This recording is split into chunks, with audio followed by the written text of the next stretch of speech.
మీకు తెలుసు మీ ప్రాంతంలో కూడా గుంటూరు విజయవాడ ఆ ఏరియాలో కూడా కనీసం కారు వెనకాల ఒక పేరు రాసుకోవడానికి కూడా భయపడేవారట. టీడీపీ స్టిక్కర్ గానీ లేకపోతే చౌదరి అని ఒక స్టిక్కర్ గానీ వేసుకు తిరగడానికి భయపడే పరిస్థితి. పవన్ కళ్యాణ్ గారు నేను టీడీపీని కలుపుకొని వెళ్తానని చెప్పే రోజు దాకా కండవాళ్ళు కూడా ఇంట్లో దాచిపెట్టారు. ఇవి నిజాలు. తర్వాత రేపు అధికారంలోకి వచ్చిన తర్వాత ఏమైనా చెప్పనండి కానీ ఇవి నిజాలు. అది వాళ్ళు 5 ఏళ్ళు జగన్ తో పోరాడింది ఎవరైనా పవన్ కళ్యాణ్ గారి కోసం కాపులు యువత. వీళ్ళు జగన్మోహన్ రెడ్డితో వలన బాగా అతనితో ఎదురుగా ఫేస్ చేయడం వల్ల అనేక ఇబ్బందులు, కేసులు, అతని దాడులు, వాళ్ళ ఇబ్బందులన్నీ ఫేస్ చేశారు.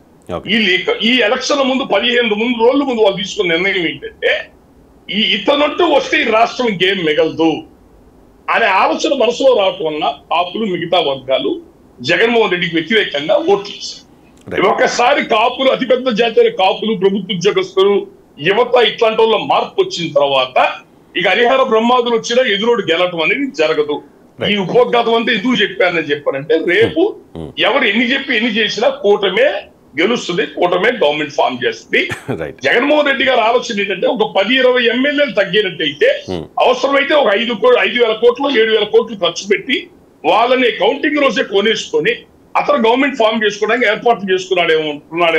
ఎందుకంటే పద్ధతిగా జరిగే ఎలక్షన్ అయితే మీరు చెప్పింది కూడా నిజం అవ్వచ్చేమో. ఎందుకంటే లాస్ట్ మినిట్ లో వైఎస్ఆర్ కాంగ్రెస్ పార్టీని వీడి ఈ పార్టీలోకి వచ్చి జనసేన, టీడీపీల నుంచి పోటీ చేసిన వాళ్ళు చాలా మంది ఉన్నారు కాబట్టి మేబీ అటువంటి అవకాశం కూడా ఉండొచ్చు. ఇప్పుడు మా జనసేనలో పోటీ చేసిన వాళ్ళు ఎవరున్నారు? కొత్త మనుషులు ఎవరున్నారు?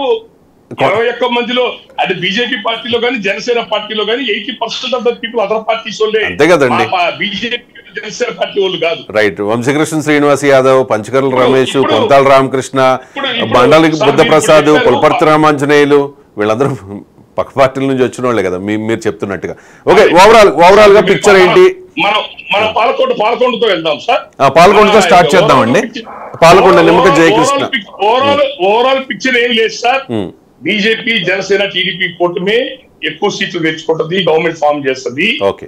పవన్ కళ్యాణ్ గారు 2 నియోజకవర్గాల్లో డబ్బులు ఖర్చు పెట్టకపోవటం వల్ల ఏదైతే ఓడిపోయారో ఏ అవమానం అయితే పొందారు 5 ఏళ్ళు, ఆ అవమానానికి 10 రెట్ల మర్యాదతో పిఠాపురంలో కనీసం 30,000 ఓట్ల నుంచి 50,000 ఓట్లు, 60,000 ఓట్లు, 70,000 ఓట్ల మెజారిటీతో గెలిచి సగౌరవంగా తలెత్తుకుని. రైట్. దీనిలో మన అనాలిసిస్ లో పిఠాపురం కూడా ఉంది. దాని ఆ సందర్భం వచ్చినప్పుడు మాట్లాడుకుందాం.